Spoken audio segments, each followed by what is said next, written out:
দেখোন তই খবৰ খাতি নিদিয়াকৈ আহিলি যে আহ একেবাৰে ভিতৰলৈকে সোমাই আহ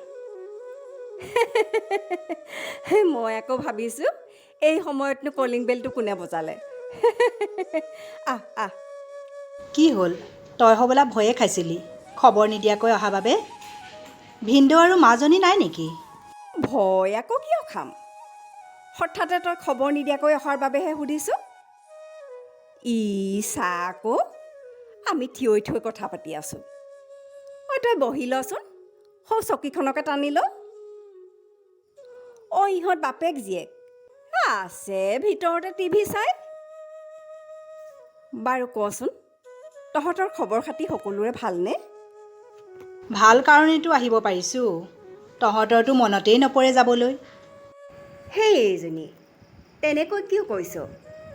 তই জানই দেখোন ঘৰখনত মানুহ বুলি ক'বলৈ মইহে মাজনীক অকলে এৰি যাবও নোৱাৰোঁ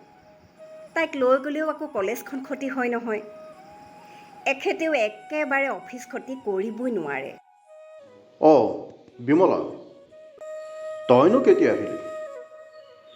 ভালে আছনে অকলেই আহিলি যে শালপতিক লৈ নাহিলি কিয় আমি হ'লে সকলো আহিব লাগে কিন্তু আপোনালোকৰ আমালৈ মনতেই নপৰে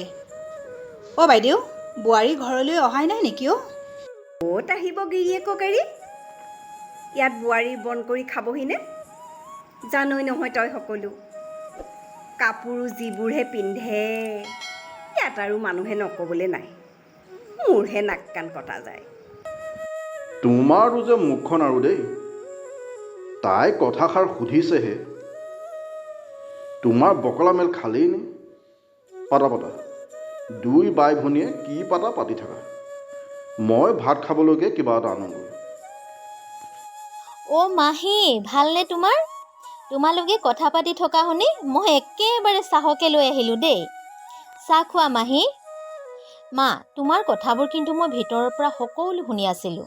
মাহী আহিছেহে মাত্ৰ তুমি বাৰু বৰ বদনাম গাবলৈ আৰম্ভ কৰিলাইনে এটা কথা কি জানা মা বৰ দৰে ময়োতো এদিন এখন ঘৰৰ বোৱাৰী হ'মগৈ ময়ো যদি বিয়াৰ পাছত স্বামীৰ লগত চাকৰি ঠাইত থাকিব লগা হয় তেতিয়া মোৰ শাহুমায়ে যদি মোৰ বিষয়ে এনেকৈ কয় তুমি বাৰু সহ্য কৰিব পাৰিবানে মা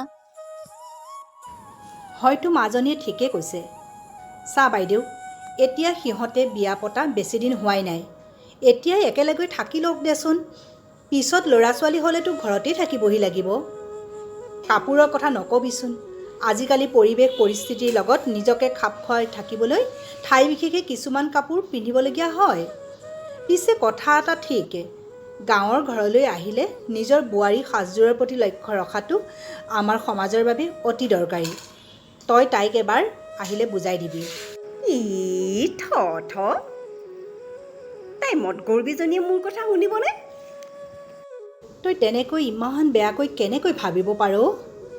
অলপ সংস্কাৰ দিবলৈ শিকচোন তয়ো আমাৰ জনীকে চাচোন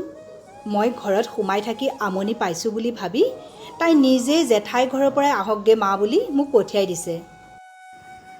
তাইক মই সংস্কাৰ দিব লাগে নেকি তাই নাজানে নেকি পঢ়া শুনা ছোৱালী হৈ এখন ঘৰৰ বোৱাৰী হ'লে কেনেকৈ থাকিব লাগে চা বাইদেউ বোৱাৰী হৈছে আজিৰ দিনত টাউনৰ মাজমজিয়াত থকা ছোৱালী গাঁৱৰ পৰিৱেশৰ কথা নাজানিবওতো পাৰে তয়ে শিকাই বুজাই সংস্কাৰ দি লোৱাতনো কি আপত্তি আছে এতিয়া মাজনীহঁতকে নাচাওঁনো কিয় সিহঁতৰ থকা মেলা পিন্ধা উৰা খোৱা বোৱাবোৰত কিমান আধুনিকতাৰ প্ৰভাৱ পৰিছে গতিকে আমি নিজৰ ল'ৰা ছোৱালী বোৱাৰী সকলোকে সংস্কাৰ দি শুদ্ধ পথলৈ আনিব লাগিব বাইদেউ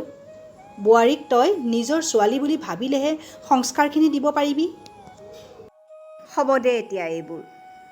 তোৰ অহাৰো সময় হ'ল নহয় ব'ল কিবা এটা খাই লৈ অকণমান জিৰাই ল'বি ৰাতিলৈ সকলো মিলি এসাঁজ ভালকৈ খাম দে